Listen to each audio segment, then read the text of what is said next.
ትናንሽ ነፍሳት በሕይወታችን ውስጥ ብዙ ጊዜ በቤታችን፣ በሥራ ቦታ የምናያቸውና የተለመዱ ናቸው። አንዳንዴ ግን ከተለመደው ውጪ በዝተውና መገኘት በሌለባቸው ቦታ ላይ ተገኝቶ እናያቸዋለን። አንዳንዴ ከየት መጣ ሳይባል ሊገመት በማይችልበት ሁኔታ በድንገት ቤታችሁ ላይ፣ አካባቢያችሁ ጉንዳን ወይም ሸረሪት ወሮት ልናይ እንችላለን። ይሄ ሲሆን ታዲያ ሕይወታችንን የሚያበላሽ፣ ጤንነታችን የሚጎዳ፣ ሰላማችንን፣ ኢነርጂያችንን የሚያሳጣ የተላከ ወይ የተደረገ ድግምት ወይ ክፉ መንፈስ ሊኖር ስለሚችል ለራሳችንና ለቤተሰቦቻችን ትኩረት በመስጠት የጥንቃቄ እርምጃ መውሰድ አለብን።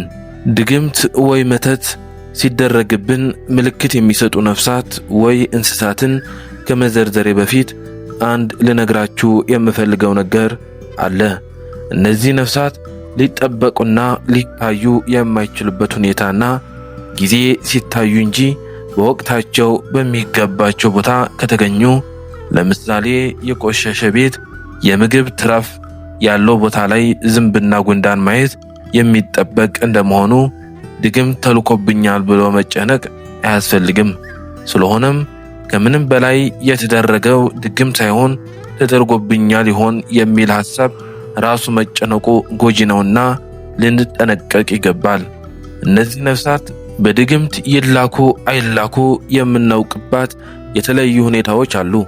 ከነዚህ ውስጥ ጥቂቶቹን ብዘረዝር፣ ብዙ ጊዜ እነዚህ ነፍሳት በቤታችሁ ሲመጡ ምንም ብናደርግና ለማጥፋት ብንሞክር ላይሄዱ ወይ ላይጠፉ ይችላሉ። በሄድንበትም ሊከተሉን ይችላሉ። ለምሳሌ ቤት ቀይረን ብንሄድ እንኳን ተከትለውን ይመጣሉ።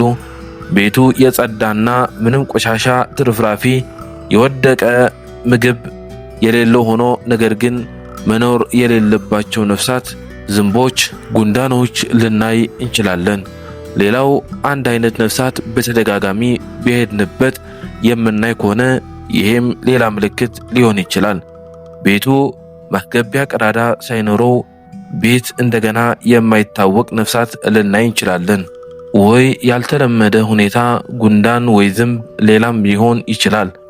በብዛት የሚመጡና የሚያወሩ ከሆኑ ሌላው እነዚህ ነፍሳት ባልተለመደ ሁኔታ ሊያጠቁህ፣ ሊነክሱህና ሊያስቸግሩህ ከሞከሩ እነዚህ ነፍሳት ተከታታይነት ያለው የሚረብሽና የማያስተኛ ድምፅ ካወጡ፣ ነፍሳቶቹ የሚመጡት በተወሰነ ጊዜ ሰዓት እየለዩ ለምሳሌ ሌሊት 6 ሰዓት፣ ጠዋት 5 ሰዓት ብቻ የሚመጡ ከሆነ እነዚህ የዘረዘርኳቸው ምልክቶች ካየን ሕይወታችን የሚያበላሽ፣ ጤንነታችን የሚጎዳ፣ ሰላማችንንና ኢነርጂያችንን የሚያሳጣ የተለየ ወይም የተደረገ የተላከ ድግምት ወይ ክፉ መንፈስ ምልክት መሆናቸው ልናውቅ ይገባል። በቀጣይ እነዚህ 7 ነፍሳት እነማን እንደሆኑ እያንዳንዱ እናያቸዋለን። ነፍሳት የተላኩበት ሊነግሩን የፈለጉ የተለያየ ተልእኮ፣ ትርጉምና ያልታሰበ ጉዳት እንዘረዝራለን።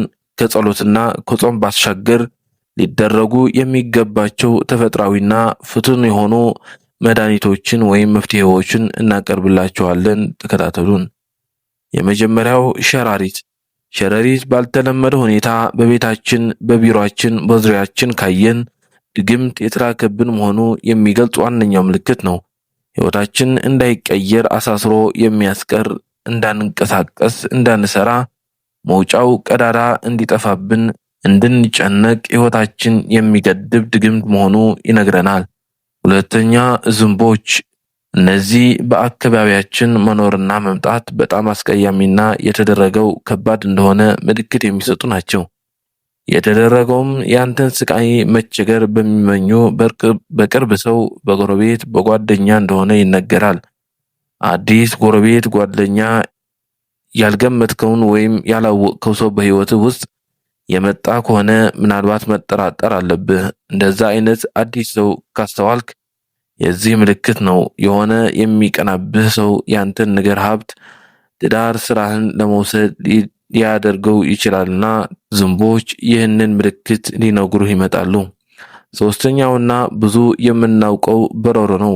በእርግጥ በረሮ በአሁኑ ጊዜ ብዙ ቤት እያሰቃየ ያለ አስቀያሚ ነፍሳት ነው። በረሮ ምልክት ነው አይደለም የሚለው ለመወሰን የአካላትና መንፈሳዊ ሰዎች በተለይ በአሁኑ ጊዜ ዓለም በክፉ መንፈስና በጥቁር ጥንቆላ በሰፊው የተመታሽ በመሆኑ የዚህ ነፍሳት መብዛት ከኒዚህ ጋር የተያያዘ ነው።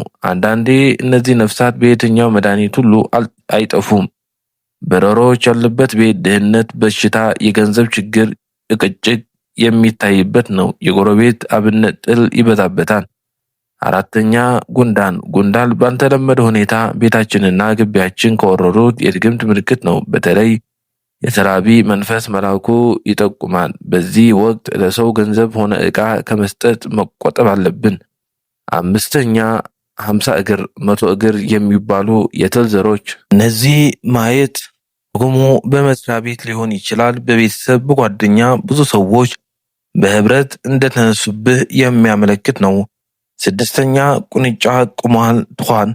እነዚህ ልክ እንደ ተግባራቸው ህይወታችንን፣ ኢነርጂያችንን፣ ወዛችንን የሚመጡ የአእምሮ ህመም የሚያመጡና እንድንታመም፣ ፍላጎት እንድናጣ፣ ትኩረት እንዳይኖረን ለማድረግ የተላከ ድግምት መሆኑን ይነግረናል። ስለዚህ እነዚህ ነፍሳት በምናይበት ጊዜ በየእምነታችን በጸሎት፣ በጾም፣ በመንፈሳዊ ተግባራት፣ በጽሞና ጸበል በመጠመቅ መትጋትና ክፉ መንፈስን መዋጋት እጅግ አስፈላጊ ነው።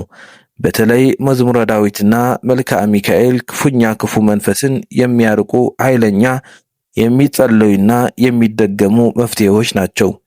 በጸሎትና በጾም ከምንተጋ በተጨማሪ እንደዚህ አይነት ስራዎች የሚያፈርሱ የሚችሉ ተፈጥሯዊ ነገሮች መከወን፣ ለምሳሌ የገሴ ቅጠል፣ ወይራ ቅጠል፣ የመጥበሻ ቅጠል፣ የባህር ዛፍና ዕጣን፣ የቤተ ክርስቲያን ዕጣኖችን በመጠቀም መላው ቤት ማጠን።